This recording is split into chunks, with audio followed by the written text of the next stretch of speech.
İmişli rayonunun Sarıxanlı kəndində 9 may tədbiri zamanı SSR bayrağı qaldıran, sinəsində Rus imperiyasının rəmzi olan Georgi lenti ilə çıxış edən Rayon Ağsaqqallar Şurasının sədri Salih Səmədov vəzifəsindən kənarlaşdırılmışdı. Bir neçə gündən sonra isə oğlu da işdən çıxarılıb. Salam əziz dostlar, videonu axıra qədər izləyin, sonra fikirlərinizi yazın zəhmət olmasa. A-Class dondurmaları, keyfiyyətə önəm verənlər üçün. Artıq Çindən istədiyiniz avtomobili daha ucuz qiymətə gətiririk. Ən ucuz bizdədir dostlar. Hətta gömrük eləyib üstündə nömrəsi ilə birlikdə sizə tam təhvil veririk. Sadəcə aşağıdakı WhatsApp nömrəmlə elə bu dəqiqə əlaqə saxlayın.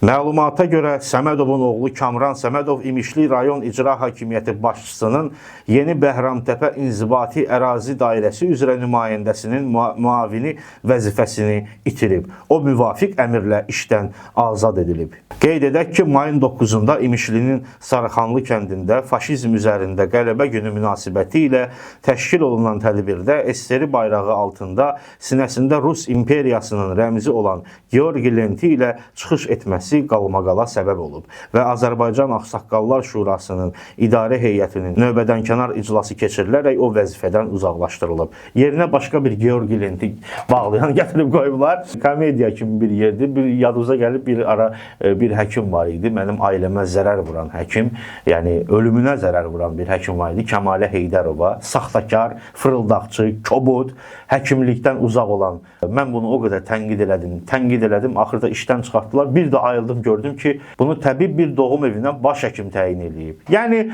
bilirsiniz, bir debili çıxardırlar, yerinə başqa bir debil gəlir. Bəli dostlar, adicə SSR bayrağı qaldırmaq da vətənə xəyanətdir.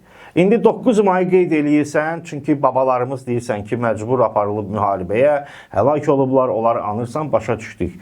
Bəs babalarımızın həlak olmasına səbəb olan SSR bayrağı qaldırmaq nədir? Üstəlik Georgi lenti də bağlamısan. Bu nə deməkdir? Demək ki, xəyanət gendən gəlir. Yəqin onun babaları vətəni satan bolşeviklərdən olublar. Üstəlik bu adam deyilənə görə iş adamıdır. Mülkləri filan var, yəni biznesmendir. Biri buna demir ki, ala ay ağsaqqal, SSR davam eləsəydi, sənin indi biznesin zadın olmayacaqdı. Uzaqbaşı gizlin dövlətdən oğurluya varlanacaqdın, amma yiyə bilməyəcəydin, xərcləyə bilməyəcəydin. Çünki tutub sorğulayacaqdılar, bunlar hardandı deyə. İndi biri gəlib yazacaq ki, SSR vaxtı varlı adamlar da olub, burada nə var ki? Varlı kasıb olubsa, deməli SSR ideal dövlət olmayıb da. Çünki hamı bərabər yaşamalı idi, varlı kasıb olmamalı idi. Yəni, indi necə bərabərlik yoxdursa, o dövrdə də olmayıb. Kim SSR arzulayırsa, geçsin Şimali Koreyada yaşasın. Sağ olun dostlar.